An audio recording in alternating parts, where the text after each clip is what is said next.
अस्सलाम वालेकुम dear students, मैं हूं आपका अपना टीचर सर सैयद मंजूर शाह। आज का टॉपिक हमारा क्लास फर्स्ट ईयर में से है और क्लास फर्स्ट ईयर का क्वेश्चन नंबर 7 है और एक्सरसाइज 4.5 का क्वेश्चन नंबर 7 है, जिसमें सवाल को समझना सबसे पहले जरूरी है। सवाल में क्या कहते हैं, आइए देखते हैं। डियर स्टूडेंट्स, वो कहता है the number of bacteria in a culture increased in geometric progression from 515,000 to 1545,000 in 7 days। Dear students, वो कहता है एक कल्चर है, कल्चर एक गुच्छा समझ लीजिए बैक्टीरिया का है एक ट्रे में। उसमें जो बैक्टीरिया 7 दिनों में बढ़ता है वो 5,15,000 से 15,00,000 तकरीबन 15,45,000 तक बढ़ता है 7 दिनों में। आगे वो कहता है find the daily rate of increase. ये जो डेली रेट ऑफ इंक्रीज यानी हर रोज जो इंक्रीज हो रहा है, रेट जिस रेट से इंक्रीज हो रहा है बैक्टीरिया का गुच्छा, वो मालूम करना है, फाइंड करना है। Assuming the rate of increase to be constant, और वो ये कह रहा है कि हर रोज एक ही तर्ज पर वो इंक्रीज होगा, कांस्टेंट है, यानी पहले दिन जो होगा वही दूसरे दिन होगा, जो दूसरे दिन बढ़ रहा है वही तीसरे दिन बढ़ेगा, जो तीसरे दिन बढ़ रहा है वही चौथे दिन बढ़ेगा। सो डियर स्टूडेंट्स, हमने इसमें रेट ऑफ इंक्रीज मालूम करना है, यानी कि आर मालूम करना है। So let's start now. Dear students, सबसे पहले आपने क्या किया, सोल्यूशन लिखा। सोल्यूशन लिखने के बाद हमारे पास पहले दिन जो गुच्छा है, कल्चर है बैक्टीरिया का, नंबर ऑफ बैक्टीरिया उसमें 5,15,000 है, और चलते चलते जो 7वें दिन है वो 15,45,000 हमारे पास क्या है, बैक्टीरिया बन गया। अब हमारे पास इसमें फर्स्ट टर्म जो है वो 5,15,000 है। डियर स्टूडेंट्स, इसमें जो हमारे पास एन है, कितने दिनों में ये फर्स्ट टर्म से लास्ट टर्म तक जाने में कितने दिन लगे हैं, 7 दिन लगे हैं, तो n इज इक्वल टू 7 होगा। इसी तरह रेट ऑफ इंक्रीज हमें, यानी कि रेशो हमने मालूम करना है कि किस रेशो से बढ़ रहा है, और साथ में हमारे पास जो nth टर्म है वो मैं यहां पे लिख लेता हूं। nth टर्म हमारे पास क्या है, 15,45,000 है। सो डियर स्टूडेंट्स, हमारे पास ज्योमेट्रिक प्रोग्रेशन का सवाल है, तो ज्योमेट्रिक प्रोग्रेशन का जो जो हमारे पास फॉर्मूला है वो क्या है डियर स्टूडेंट्स, वो हमारे पास है nth term is equal to a into r n minus 1। Now dear students, nth term की वैल्यू आपने पुट कर दी, ठीक, 15,45,000, और इसी तरह फर्स्ट टर्म की वैल्यू 5,15,000 की वैल्यू पुट कर दी। आर चूंकि हमें मालूम करना है, आर हमने पुट कर दिया, एन की जगह 7-1 आ जाएगा।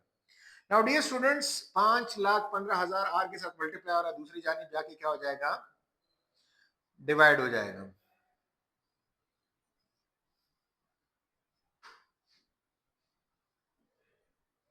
आर 7-1 क्या आ जाएगा, 6 आ जाएगा।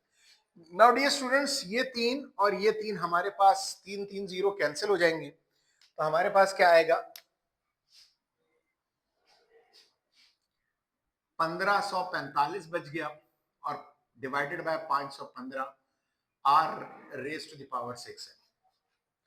6 को मैं वाजे तौर पर लिख लेता हूं। नाउ डियर स्टूडेंट्स, आपने इन दोनों को कैंसिल किया, 515 1 जा 515, 515 3 जा, मेरे पास क्या आ जाएगा, ये आ जाएगा। नाउ डियर स्टूडेंट्स, अब 3 is equal to r raise to the power 6 आ गया।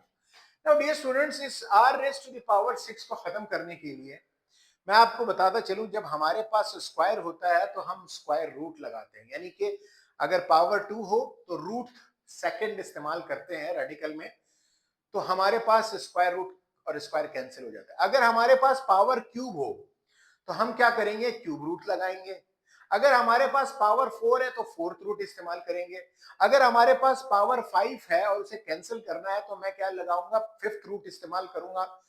इसी तरह 6 पावर है तो मैं क्या करूंगा कि taking 6th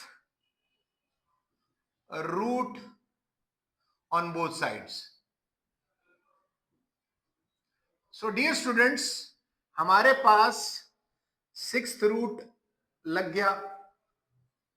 index, sixth root का मतलब होता है जिसका इंडेक्स हमारे पास क्या हो, 6 हो। तो इंडेक्स इस रेडिकल का क्या है, 6 है। इस रेडिकल का भी क्या है, 6 है। डियर स्टूडेंट्स, ये पावर 6 और रूट 6 कैंसिल। डियर स्टूडेंट्स, आपने 3 का सिक्स्थ रूट लिया तो डियर स्टूडेंट आपके पास क्या आ जाता है, 1.2 आ जाता है। तो 1.20 इज इक्वल टू आर। इसका मतलब है कि इस रेशो से, 1.2 रेशो से हमारे पास जो कल्चर है, नंबर ऑफ, जो एक गुच्छा है नंबर ऑफ बैक्टीरियाज का, वो 515 से 5,15,000 से 15,45,000 तक किस रेट से बढ़ रहा है, इस रेट से 1.20 के रेट से हमारे पास क्या हो रहा है, बढ़ रहा है। उम्मीद करता हूं डियर स्टूडेंट्स ये सवाल आपको समझ में आ गया होगा।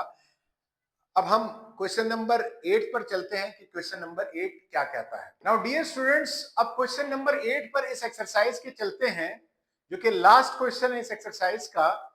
सवाल क्या कहता है, find the profit on ₹1000 for 5 years।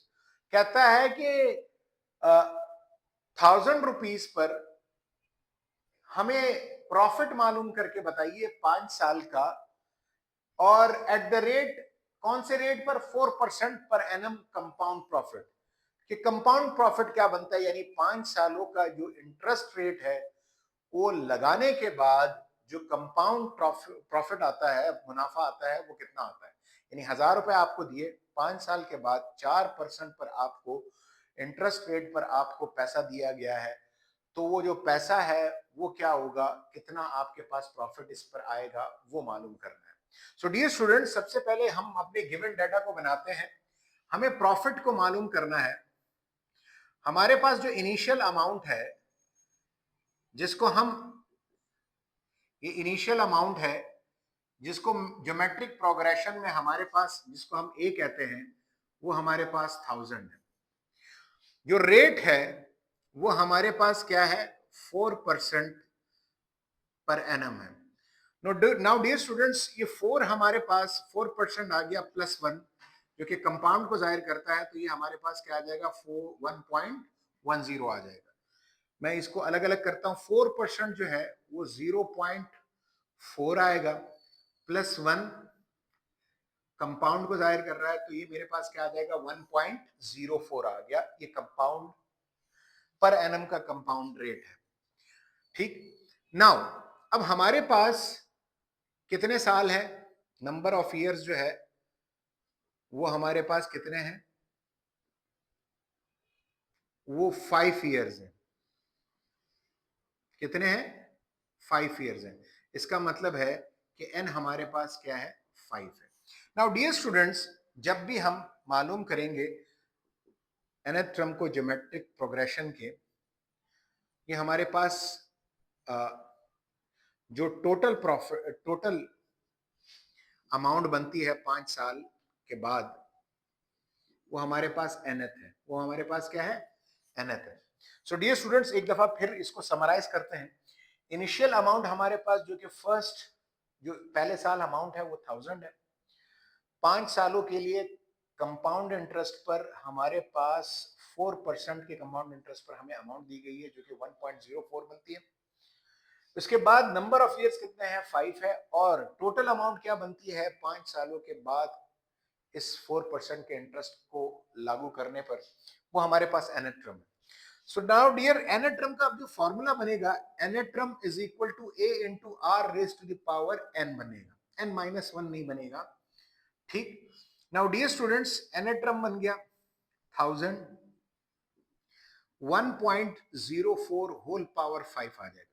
Now dear students, इसको हल कीजिए।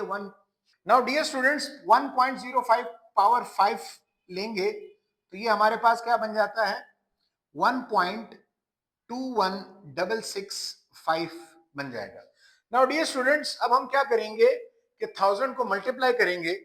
तो डियर स्टूडेंट्स, हमारे पास क्या आ जाएगा, nth टर्म यानी कि टोटल, टोटल से मुराद फाइनल, हमारे पास आ जाएगा 1216.65। ये हमारे पास वो अमाउंट है जिसको हम टोटल अमाउंट भी कहते हैं और इसको हम वो फाइनल अमाउंट भी कहते हैं। कौन सा अमाउंट? Final amount. फाइनल और टोटल अमाउंट से मुराद ये है कि 5 साल का इंटरेस्ट जो रेट है 4% लागू करने के बाद जो पर एनम हमारे पास आता है वो हमारे पास कितना आता है? 1216.65। अब वो कहते हैं हमें प्रॉफिट बताओ कि प्रॉफिट कितना आ रहा है 1000 पर 4% के इंटरेस्ट लगाने पर। सो डियर स्टूडेंट्स, प्रॉफिट का फॉर्मूला हमारे पास आएगा फाइनल अमाउंट यानी कि total amount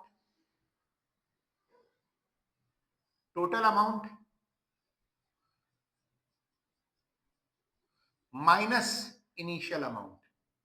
now dear students, initial amount हमारे पास आपको पता है कितनी दी हुई है और फाइनल अमाउंट भी हमारे पास है। तो प्रॉफिट हमारे पास is equal to 1216.65 minus initial amount हमारे पास क्या है? 1000।